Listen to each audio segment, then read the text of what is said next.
Hi, I'm Dr. Brian Kaufman. I'm a family physician and a CLL patient, and I'm here at EHA, the European Hematological Association meeting in Copenhagen with my friend Dr. Jeff Jones out of Ohio State. Dr. Jones, you want to introduce yourself? Well, you've heard. I'm Dr. Jeff Jones. I'm a CLL investigator at Ohio State.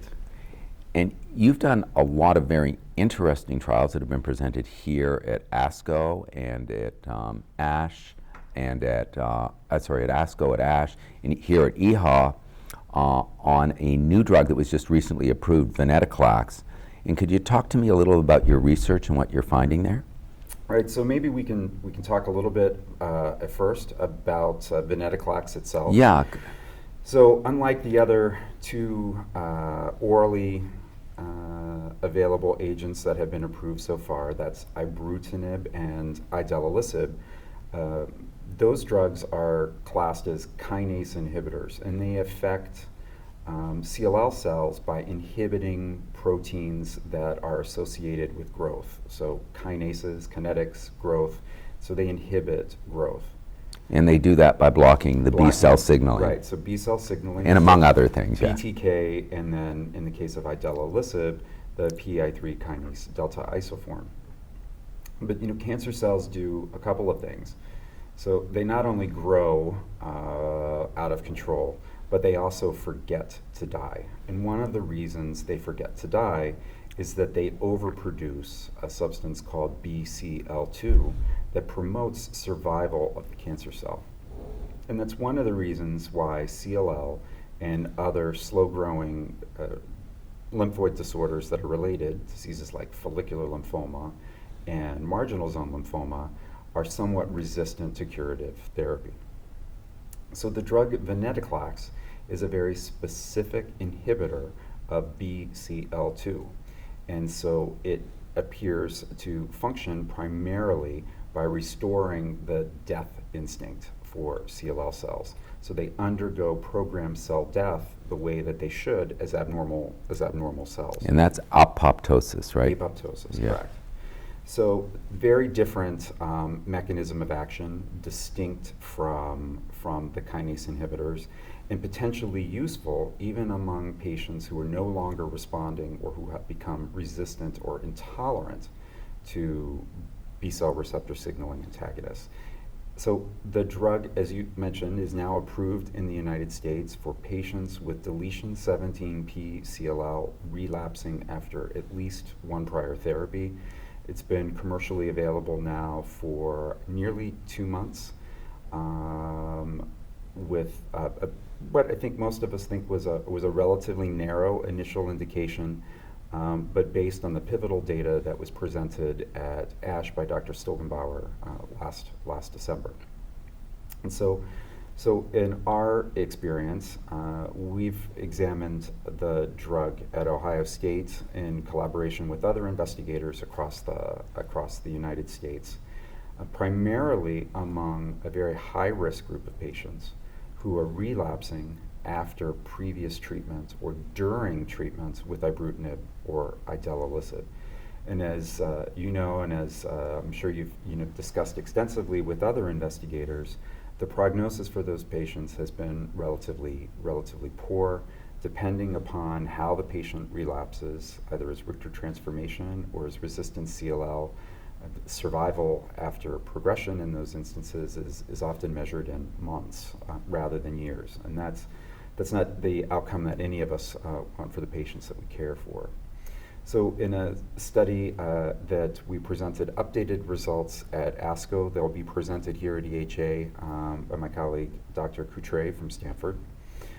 We found that in patients relapsing after during or after prior therapy with ibrutinib, the response rate to single-agent venetoclax is about 70%, which makes it probably the single most effective therapy assessed in that context to date, with a safety profile that's very similar to what's been reported for the drug in other clinical settings, with the chief toxicity being neutropenia in up to about 40%. That's low neutrophil count. Low neutrophil count. And a very real, but in practice, clinical experience, small risk for something called tumor lysis syndrome. And that's where the drug, being highly effective, affects the cells, they die rapidly, leading to electrolyte disturbances that, absent careful monitoring and intervention, could have significant health consequences for cardiac and kidney function in particular. Now, my understanding is with the new ramp up that was changed after there were a couple tragedies when people didn't realize how potent a drug this was, that the tumor lysis syndrome risk has been mostly mitigated, and most of what you're seeing are more electrolyte disturbances, but you're not seeing where patients are clinically getting into trouble because you're staying ahead of it. Right. So with very careful intra-patient ramp up from a starting dose of 20 milligrams daily to 400 milligrams daily over the course of 5 weeks, with careful laboratory monitoring at each dose escalation, the risk for tumor lysis has largely been eliminated. But that is, again, with very careful monitoring and close attention to the electrolyte disturbances that you described. So abnormalities of potassium, calcium, phosphorus, uric acid, all breakdown products of dying CLL cells that can be addressed with medical interventions and prevent overt tumor lysis syndrome. And once you get to the maintenance dose, it seems like the tumor lysis syndrome risks is almost negligible. That is a problem solely during the initial exposure phase. So as the disease is meeting venetoclax for the first time and is, in most cases, responding within the first month of therapy. In the pivotal trial that Dr. Stogenbauer presented, the median time to response, that is, the time at which 50% of patients had responded, was less than 1 month. It was 0.8 months. So an order of about 3.5 weeks. And so during that period of the initial ramp up is when this risk is pertinent. In patients who are on mature therapy, there really is no risk of tumor lysis.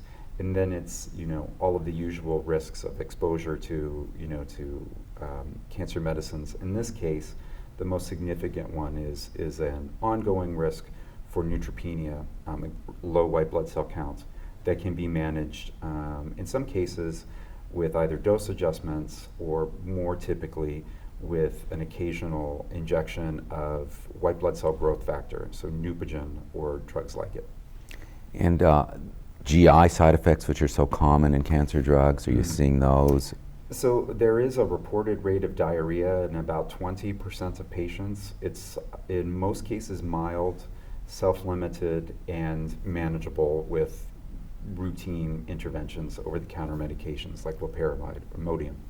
All right. So it sounds like once you get through this ramp-up period, it's a very well-tolerated drug for most people. Right, and that seems to be the case, and it's part of the reason why there's great interest, both its unique mechanism of action, unique from the kinase inhibitors, as well as its favorable toxicity profile after the initial ramp-up, make it kind of an ideal candidate for thinking about combination therapies.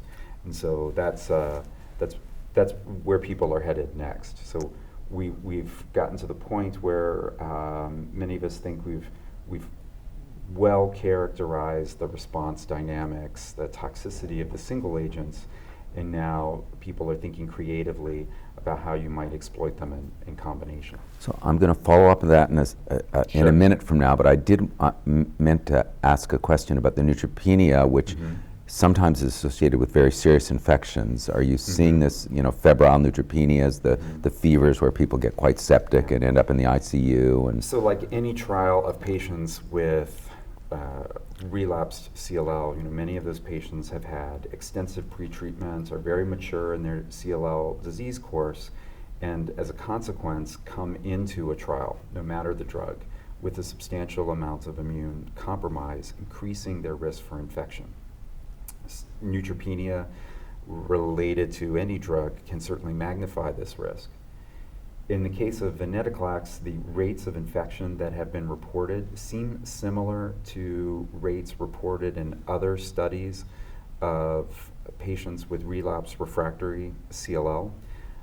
The neutropenia in this case, unlike chemotherapy where there appears to be direct suppressive effects on the bone marrow from the drug, doesn't seem to follow that course in venetoclax treatment.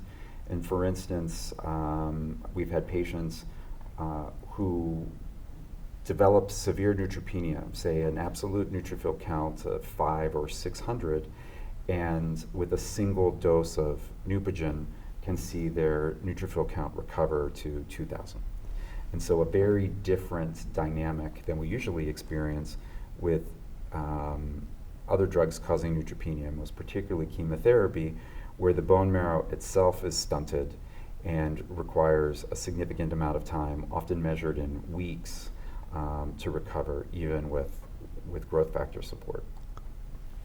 Thanks so much for explaining what you're doing, and even more for doing what you're doing in terms of looking at this important issue.